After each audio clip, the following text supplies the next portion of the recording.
Place order in the hall. Place order in the hall. গাজায় দখল অভিযান আর কাতারে হামাস নেতাদের লক্ষ্য করে নজিরবিহীন হামলার পর ইসরায়েলের বিরুদ্ধে জাতিসংঘের কমিশন সরাসরি গণহত্যার অভিযোগ তুলেছে। যদিও দেশটি অভিযোগ অস্বীকার করেছে, তবু আন্তর্জাতিক অঙ্গনে চাপ বেড়েই চলেছে দেশটির বিরুদ্ধে।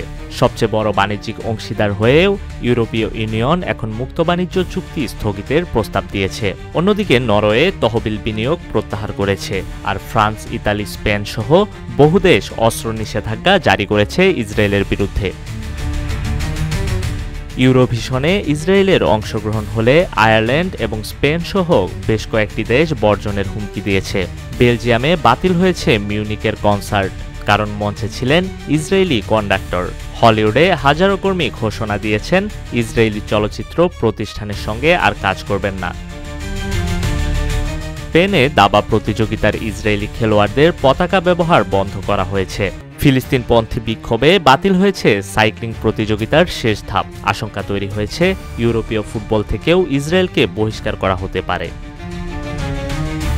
জাতিসংঘের সাধারণ পরিষদে ইসরায়েলের অবস্থান দুর্বল হচ্ছে। কানাডা, ফ্রান্স, যুক্তরাজ্য সহ বেশ কয়েকটি দেশ ফিলিস্তিনকে রাষ্ট্র হিসেবে স্বীকৃতি দিয়েছে।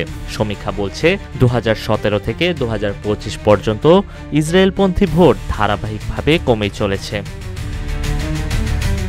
ইসরায়েল এখন শুধু রাজনৈতিকভাবে নয়, অর্থনৈতিক, সংস্কৃতি আর ক্রীড়াঙ্গনেও একঘরে হয়ে পড়েছে। দক্ষিণ আফ্রিকার বর্ণবাদ বিরোধী বয়কটের মতোই দৃশ্যপট তৈরি হচ্ছে, যা দীর্ঘমেয়াদে তেল আবিবের কূটনৈতিক ভিত্তিকে নাড়িয়ে দিতে পারে। প্রশ্ন একটাই, যুক্তরাষ্ট্রের সমর্থন ইসরায়েলকে কতদিন এই বৈশ্বিক বয়কট থেকে রক্ষা করতে পারবে? নিউজ ডেস্ক, রূপালী বাংলাদেশ।